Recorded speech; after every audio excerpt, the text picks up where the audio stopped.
For more than 2 decades, we've been educating our listeners about financial topics that are most important to you. Do you have enough money to retire? How will you keep from running out of money? What's your plan for managing market risk? What about taxes, inflation, and healthcare? Each week, we talk with an advisor at Lucia Capital Group about these issues and more. This is Managing Your Financial Future. Well, thank you. Thank you very much. Thank you, and welcome. It is Managing Your Financial Future. John Dean here, host, and I've got this voice thing, Professor Rick Plum, Certified Financial Planner Professional and Accredited Wealth Management Advisor. It actually sounds pretty good. It sounds a little deeper, a little. I'm trying, if I go over a certain, if I speak over a certain volume, it's just this time of year. This happens every year. Especially when it gets cold where you live. It gets cold where I live. Yeah. I should point out, not that anybody cares necessarily, but we're in the same studio now. I'm back in town. I'm back in town for just the brought your sickness with you. It's just that cold air, man. It's that cold air. Anyway, welcome to the program. I'm gonna. I hate when I don't sound normal. When have you ever been normal? Well, as normal as I possibly can be. I feel like I'm just on the edge. Nobody in this studio has ever been considered normal. That is true.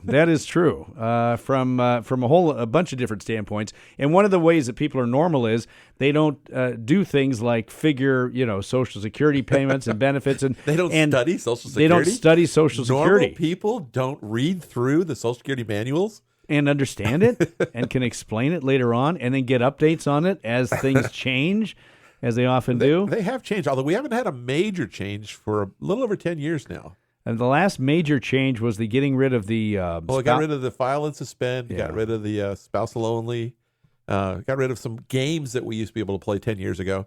And at this point now, anybody who had the ability to be grandfathered in are past the age, so nobody's got the options anymore. Yeah, so we lost some of those options many years ago. Darn it! But we're still plugging along. And I should say as well, happy 2025. This is our first show, 2025. We're recording this in 2024, but this I was just thinking about how many of our New Year's resolutions have we broke? Yeah, we were going to talk about that, especially our financial resolutions, right? Yeah. I don't know if it's been long enough. It's only been a week, or so. Yeah, whatever. How long it's been? If you really can break a financial resolution that quickly, because most of them are, I'm going to start saving more.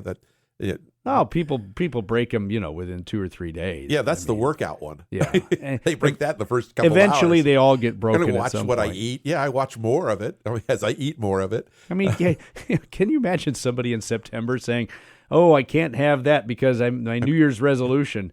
I mean, come on. My New Year's resolution 5 years ago was to get in shape. Yeah, well, that's long past. Anyway, round is a shape. Speaking of Social Security, this, of course, is the topic. If you happen to notice that on the little album cover there, the Social Security. We talk about Social Security maybe 4 times a year. It doesn't. Well, it's an important part of a financial plan. It's an important part of a financial plan, and while it may not affect you right now, it will likely affect you at some point down the line. And I don't care if you're 35 years old or 55 or you're already receiving it. Well, the 35-year-olds probably say, like we said when we were 35, we're never going to get it anyway. I never believed that, and that's not true. And you will continue to get it. It's not going to be a problem. However, when we talk about getting benefits, there are ways that your benefit can be reduced and or eliminated in some case. Yeah, in some cases, yes. Yeah, and I wanted to talk about this because we haven't brought this up very often. In fact, I can't remember the last time we talked about this. It might have not even been on this podcast. It might have been on our show, our live TV show. And so I want to go through with you, Professor Plum, as the Social Security resident knowledge oracle. I do okay with it. You do okay with it, yeah. So I wanted to ask you about these, and let's talk about different ways that your Social Security benefits can be reduced. And when I say benefits, I'm talking about the amount that actually reaches your bank account. The deposit. What you see. What you see in your ability to, what you're able to spend every month as it is deposited. Exactly. On the second, third, or fourth Wednesday of the month, depending upon when you were born. Right. So don't catch me on any technicalities because you tried to do that here before the show.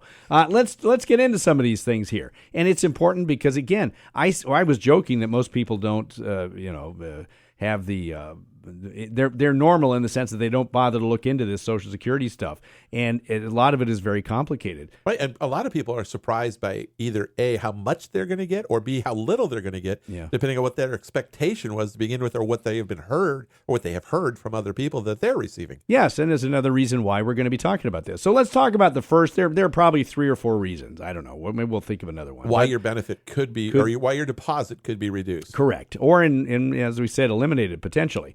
First one, Professor Plum, is you're taking it early. That's the one that I could think. That's the one many people, but understanding what taking it early means, let's just do a very quick thing here. Well, to understand if you're taking your benefit early, you first have to understand what your full retirement age is.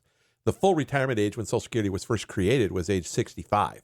They started changing that a long time ago. And they went from 65 to 66. And for about 10 years, it was anybody turning age 66 in the year was full retirement age. Well, a couple of years ago, it started again where it was being increased, and it will be age 67 fairly soon, in another year or two. For anybody born in 1960 or later, your full retirement age is 67. If you're born before 1960, it is somewhere between 66 and 67, depending upon what year you were born. 55, 56, 57, 58, 59. It goes up in 2-month increments. Yeah. But that's important because knowing what your full retirement age is then tells you how much of a reduction you may be taking by applying early for your Social Security benefit. You can, regardless of what your Social Security full retirement age is, you can take it potentially as early as age 62. That has not changed. We're talking about the retirement benefit here, not the disability, a family, or survivor. Those are all different. This is the retirement benefit or the spousal retirement benefit. You can receive one potentially as early as age 62, reduced because you're taking it early. Or you could defer and not take it at full retirement age, and you could defer it all the way up to age 70. Oh, yeah, actually, you can defer longer than age 70, but there's no benefit to waiting longer. Yes. It does increase for each month that you wait past full retirement age to age 70. But it stops increasing with delayed retirement credits at age 70. So the reality is between 62 and age 70. If you take it before your full retirement age, you're going to have a reduction. If you take it after your full retirement age, you get an enhancement. Yep. And so a lot of people look at it, well, how big is the reduction? And unfortunately, it's not just straightforward, well, if you take it, it's this percent per month. There's 2 different sets. It's reduced a certain percentage for the first 36 months that you take it before your full retirement age, and then a different percentage if you take it any months in addition to the 36 months. In other words, if you take it even earlier. Right. So if your full retirement age is age 67, but you want to take it at 62, that's 60 months. So you could take it 5 years earlier than your full retirement age, and it's reduced, by 30% overall if you take it. So if you're for every 1,000 that you thought you would get at full retirement age, you're only getting 700. So at 62. So for every month that you wait, say from age 62, it's a slightly larger increase. Right, and it does go by the month. So what's the it's just monthly increase if I decide to wait the monthly, 2 months? The monthly reduction, all right, is 0.5% for the first 36 months and 0.5% for any months in excess of 36 months early. It's 20% for the first 3 years, 5% a year over that. 5/9 is greater than 5/12. Oh boy, I forget. Sorry, Miss Murphy, my second grade math teacher. I apologize for that. All right, so but it can be reduced simply by taking quite a bit. I mean, and that reduction is permanent, and for as long as you live, as long as you're going to receive that benefit. And then also, the cost of living adjustment is based on that number going forward. So this year we got a 2.5% cost of living adjustment, 2025. Mm-hmm. So my 2.5% is based on, in my firm example, the 700, not the 1,000. You mean the reduced amount? It's reduced on the so reduced benefit. you take your current benefit, and that 2.5% of that is what you're going to receive more. So it's just and that's that's the benefit that's paid to you for as long as you live until you become eligible for potentially something that might be larger, like a survivor benefit. True. Now, but that is something that can reduce it, taking it early. Now, it doesn't mean that it's a bad thing, Professor Plum. No, I mean, it might be the only reason that you can retire. You have to take it. I mean, you're looking at, I really need the money, and it makes me feel a lot better. And I mean, if we're just looking at the math, not the emotional aspect of it. Just looking at the math, the break even, I mean, obviously, if I'm getting money early, that makes you feel good. But then the difference at age 70, you would have been getting a lot more. But if you died at 71, you didn't get that much more to make up for all the eight years of missing it. You did worse, actually. To make up for missing out on those early years with the larger benefit at age 70. And when you factor in cost of living adjustments, when you factor in earnings that you could have had on the portfolio and other things, the break even, depending upon what assumptions you're using as far as cost of living, interest rates, what you can earn, somewhere in the 83-ish, 84 age, that benefit has to continue on until you're like 84-ish. So if you live to be 84, it's a push. It wouldn't have mattered what age you were. Right. You're the portfolio that's left over at that point is the same. Yes. Regardless. Now, if you live a long time, waiting until age 70 has a benefit. Yeah. Because you're going to be receiving that larger benefit for a long period of time. You've made up that, and then you've made some money on top of it. Your heirs will be happy at that point. On the other hand, if you don't make it to age 84, 85, the portfolio that's left over for your heirs won't be as big, and that's where you leave it. Now we're speaking literally. We're speaking superficially about this because we're talking about the length, the break-even age. The break-even age of the survivor, but it also is the break-even age of the owner of that benefit. Well, that's what I mean. Yes, but that's what I'm sorry. Yes, but when we talk about a survivor issue, it complicates things. It does. So we'll get to that. Yeah. We'll get to that. But let's just say just the first looking at your benefit by yourself, a single individual, that you're not entitled to any other benefits. You were never married long enough to get and you're not your ex or spouse isn't a late ex spouse. You don't have a late spouse. It's just your benefit. It's just your benefit alone. It can be reduced by taking it early. Yes, it can. Now there are other ways it can be reduced. Now, this is where the technicality comes in, Professor Plum. But one way it can be reduced and would be reduced is through a Medicare premium. Now, let me just bring up the scenario here. Even though the actual benefit technically isn't reduced, the amount that's put into your bank account, the deposit is reduced. Let's say I'm getting, I took Social Security at age 64, and I'm getting $1,500 a month, whatever. And that was my benefit. I turned 65. I start my Medicare at that age, and Medicare premium is $185 next year. All right, so this year 25. Let's say it's $200. It'll be $200. Okay, make it easy, huh? Make it easy. So I'm used to getting $1,500. I turned 65. My $1,500 is now down to, let's call it $1,300. Right, your deposit is $1,300. What you see in your checking account every month went down because they take the Medicare premium out of it. Correct. Yeah. And you could multiply that by 2 if you're each benefit if you're both your 65. Spouse, yeah. So, but we're talking about an individual, their benefit. Yes. It will go down because you are now paying for your Medicare premium. Yeah, and I think that even though people know that it can happen.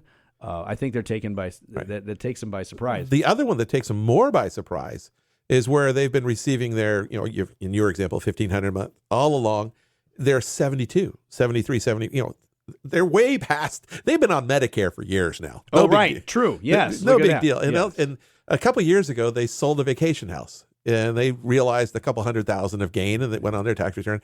And now they've receive a letter towards the end of the year that says, "Oh, your Medicare premium that was $185, because your income was over a certain threshold, your Medicare premium is going to go up, and it's going to go up by $70 or up to $700 or something. It can go up a lot. It can go up a lot, and so they're going to take it directly from your check, your deposit, and your deposit's going to go down for the next year, and it'll go down for 1 year, and then when they match up the next year's tax return with what's going on, they'll say, "Oh, that was a 1 year high income. That means they go back to a regular Medicare the next year." But as you said, it takes a couple of years. It's 2 years. You can say, "Oh, hey, I sold that property, and it didn't affect my benefit. I didn't have to pay." It's called IRMAA, IRMAA, income related monthly adjustment amount. Wow, look at you! Yeah, and people that were receiving their letters in late November.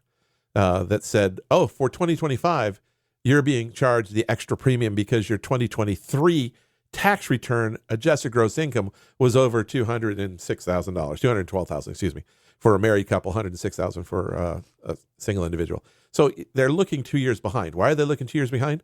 Because that's the information they have. They don't know what you're making this year. It takes a couple of years for them to get that return. Yeah, and so they look at it, and this all came out of the Affordable Care Act way back when. Yeah. So okay. Well, but that's one that way. Will reduce your benefit. It'll reduce the amount. Again, excuse me. It won't reduce the benefit. It'll reduce the deposit, which to everybody is their benefit. All right. We can't help ourselves. We have to be exact here. But that's technically that's the case. So we have these two ways so far. First of all, you can take it early. That's a permanent reduction.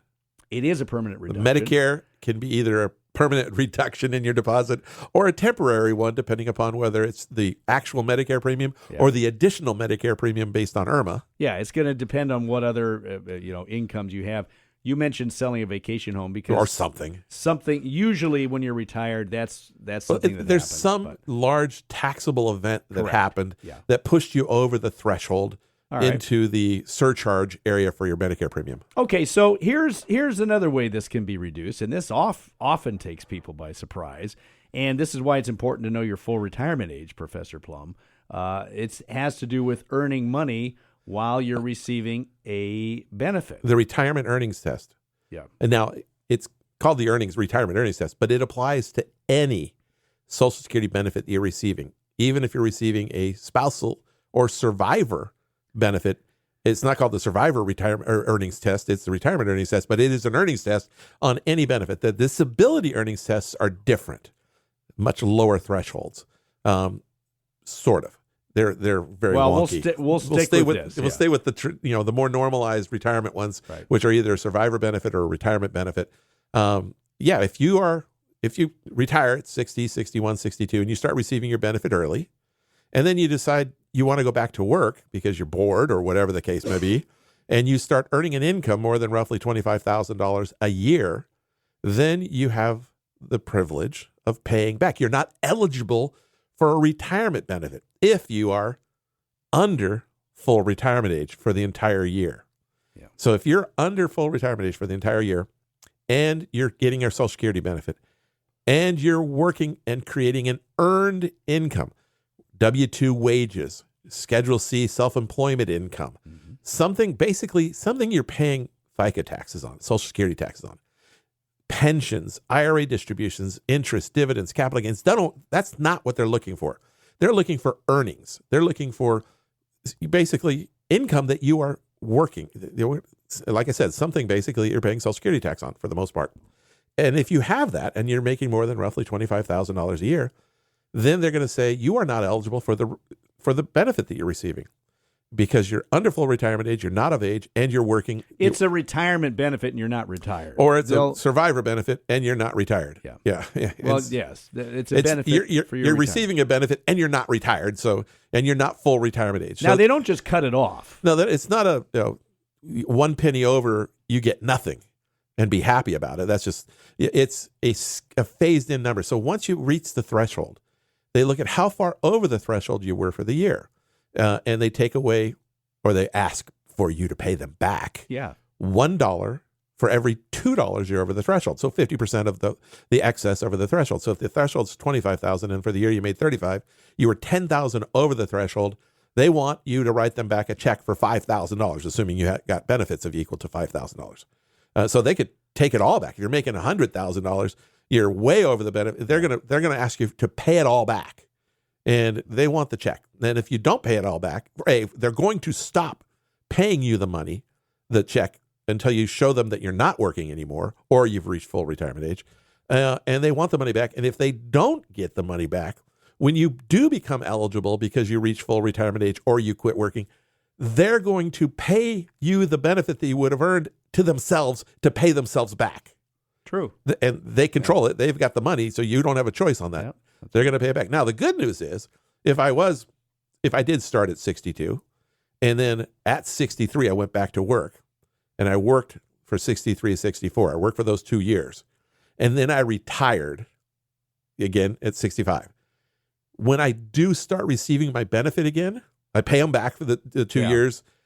it'll be like I did not take it at 62. It's going to be like I took it at 64. So it not really as wasn't reduced. it wasn't in that case a permanent reduction because I paid it back. It's they'll as if still I give it didn't to you. receive Yeah, it. they'll still give it to you. You didn't lose it. I didn't take it early.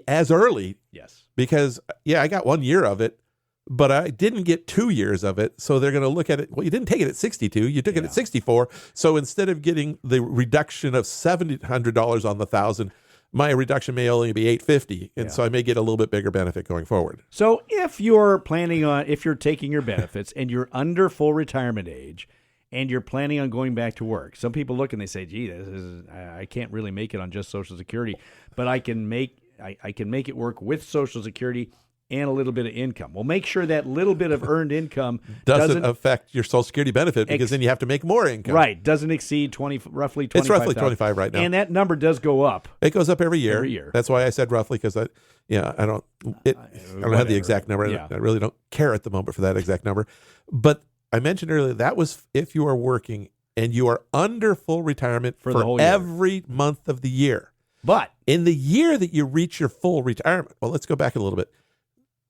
If you are working and you want to retire during the year and you're under full retirement age, you can do that because you can choose to use that rule, that $25,000 rule, 1 for 2 give back, on a monthly basis, one time.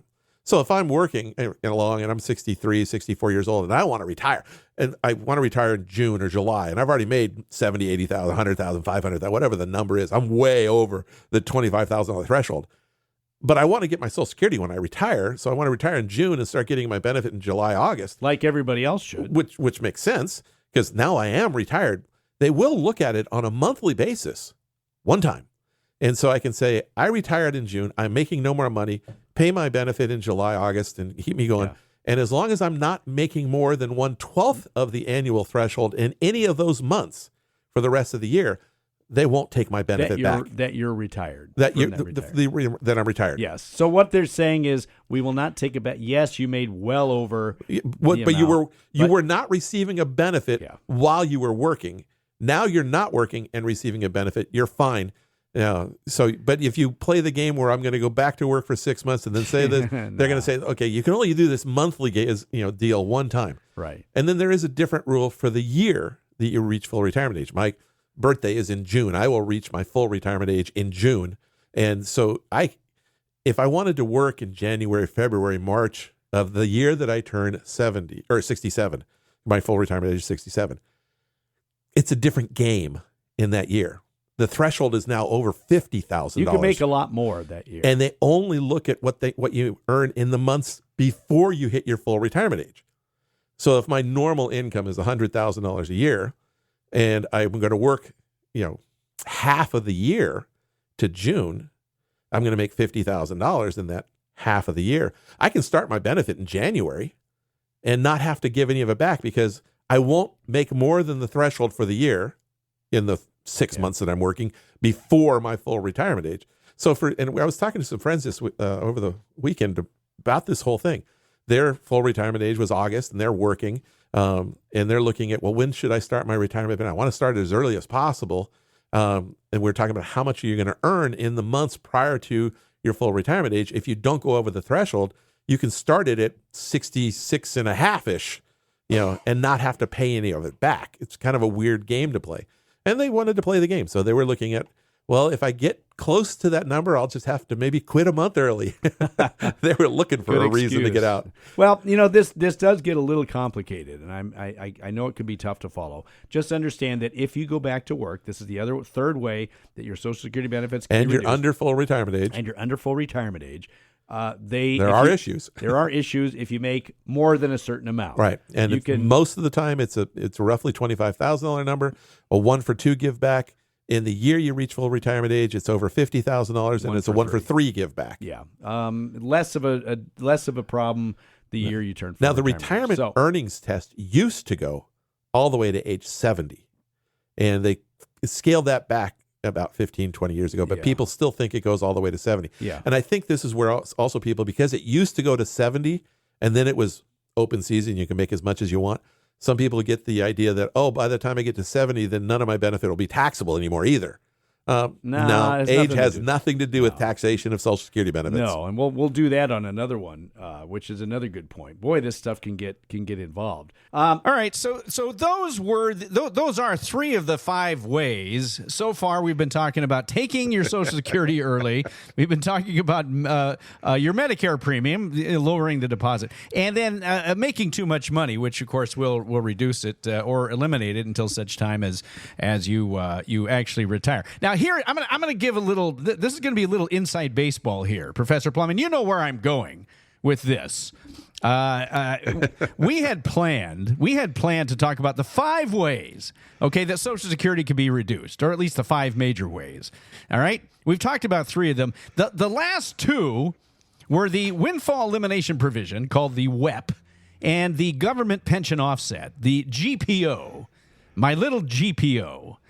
And for years and years, I don't even know how long, that was a way that your benefit could either be reduced or eliminated, Professor Plum. But in the between the few weeks where we recorded what you've just been listening to. We were trying to take some time off at Christmas, so we pre-recorded for the first couple of weeks of January. Yes, exactly. And now, all of a sudden, over that Christmas break, they made a major change to Social Security, and they got rid of 2 of our 5 ways. 40% of what we were going to talk about no longer applies.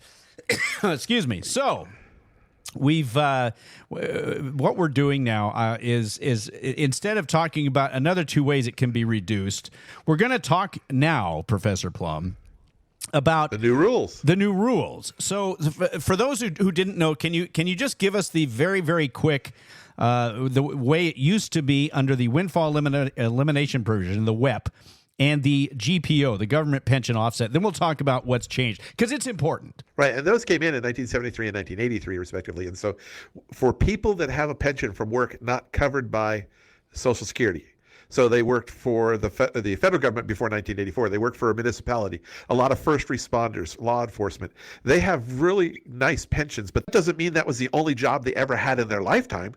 And so either they earned enough credits by working other jobs where they did pay FICA taxes, self-employment taxes, or they're married to somebody who has a Social Security benefit, which normally the spouse would then be eligible for a benefit.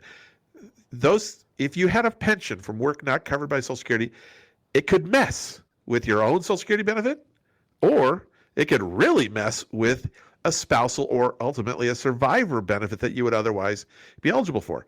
And ever since they passed these rules, 40, 50 years ago, people have been saying it's not fair. It's not right. It's not fair. They should have. They're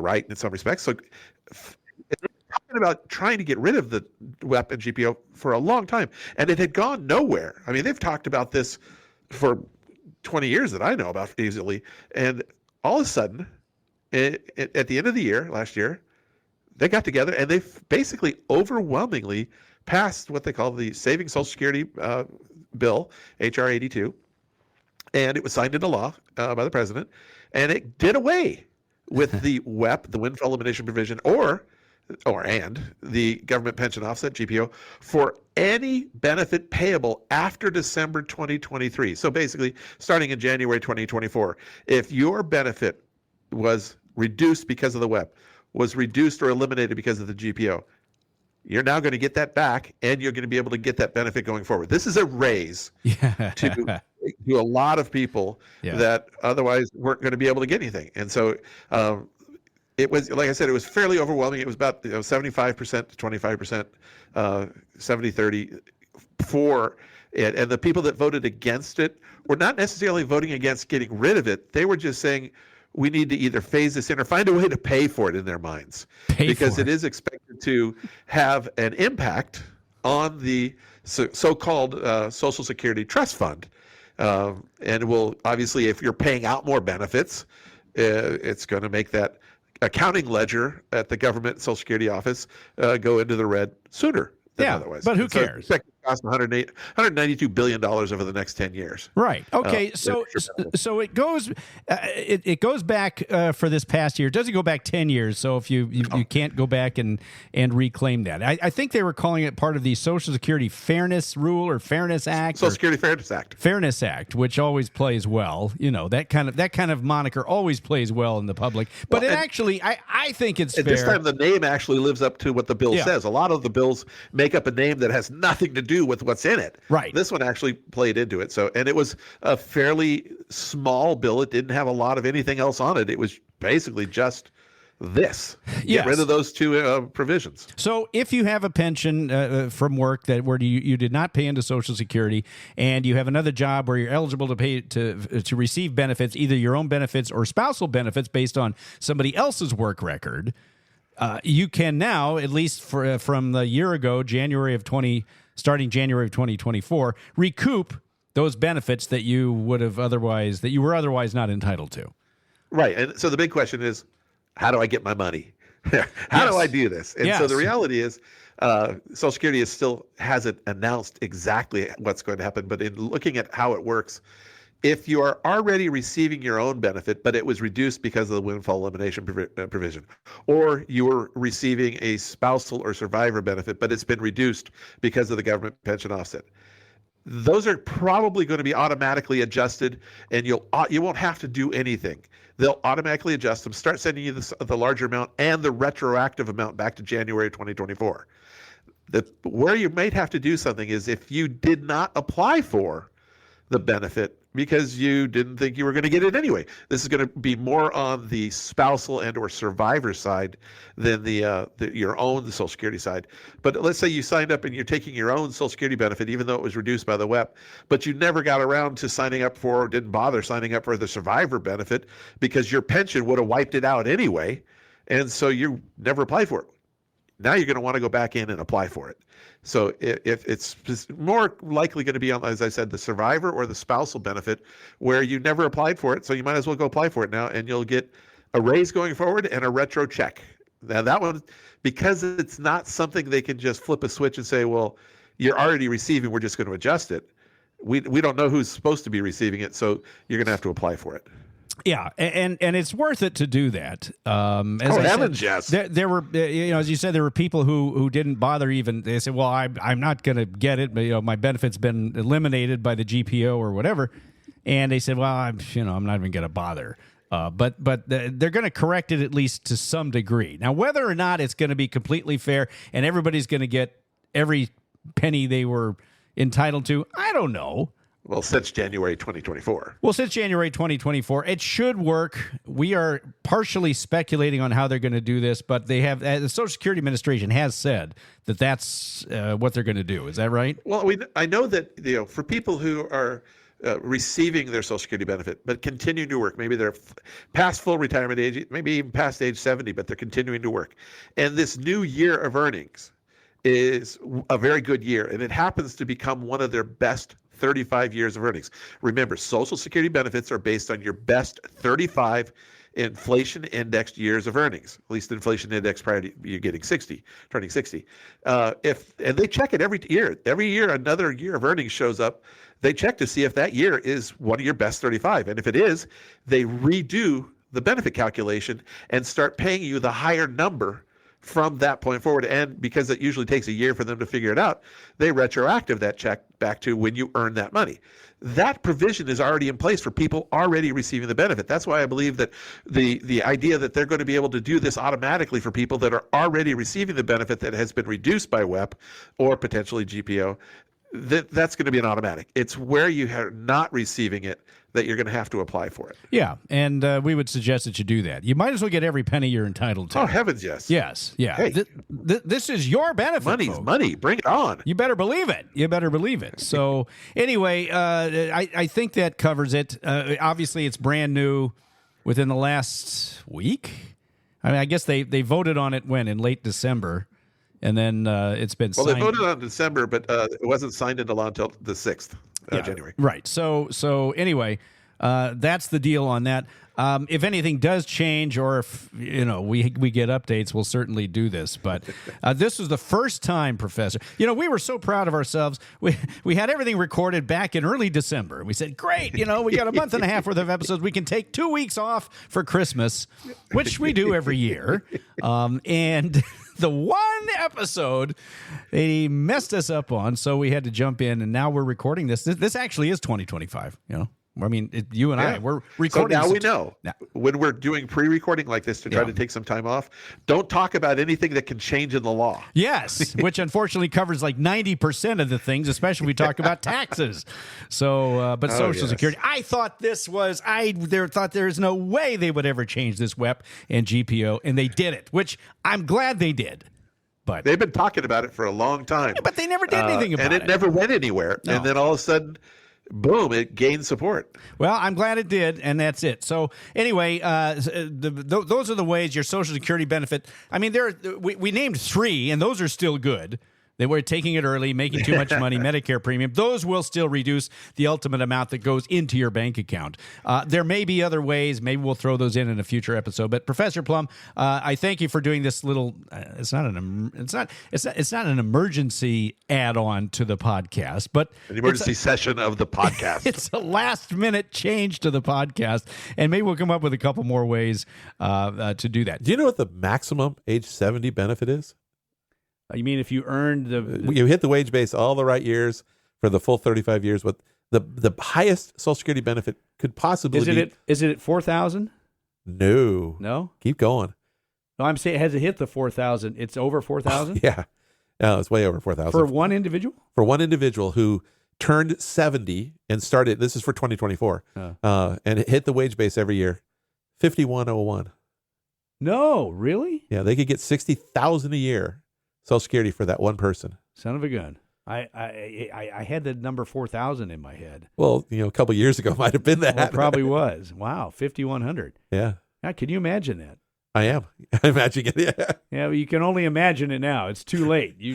You are not making up to the wage base for 35 years. 35 years ago. I can guarantee you that, especially on that alpha beta pension. Well, that pension is going to kick in the difference. Of course it will. Of course it will. Talk to the folks at Lucia Capital Group. Don't forget to subscribe to this podcast. You got to do that. All right. Apple Podcasts, Spotify, wherever you happen to listen to them, download it to your device. Get it automatically, and don't miss a single episode. I think it's very important to do that. Professor, thank you so much. As always, I do appreciate it. You're welcome. We'll see if my voice, it's not bad. I mean, it's not great. We'll see. We'll see for the next one. And happy 2025 once again to everybody. Hope it's a great year for you. For Professor Rick Plum, I'm your podcast host, Johnny Dean. Thanks for listening. This is Managing Your Financial Future. Talk to you again next week. The information provided should not be considered specific tax, legal, or investment advice and is not specific to any individual's personal circumstances. Each taxpayer should seek independent advice from a tax professional based on his or her individual circumstances. This material is gathered from sources believed to be reliable. However, its accuracy cannot be guaranteed. These materials are provided for general information and educational purposes based upon publicly available information from sources believed to be reliable. The information in these materials may change at any time and without notice. You should always seek counsel with the appropriate advisor prior to making any investment decision. All investments are subject to risk, including the loss of principal. The information provided is based on current laws, which are subject to change at any time. Lucia Capital Group is not affiliated with or endorsed by the Social Security Administration or any government agency. Social Security rules can be complex. For more information about Social Security benefits, visit the SSA website at ssa.gov or call 800-772-1213 to speak with an SSA representative. Examples cited are hypothetical, are for illustrative purposes only, are not guaranteed, and subject to potential federal and state law amendments. There is no guarantee that you will achieve the results discussed or illustrated. IRA withdrawals will be taxed at ordinary income rates. Withdrawals prior to age 59.5 may also be subject to a 10% penalty tax. Rick Plum is a registered representative with, and securities and advisory services offered through LPL Financial, a registered investment advisor and member FINRA SIPC.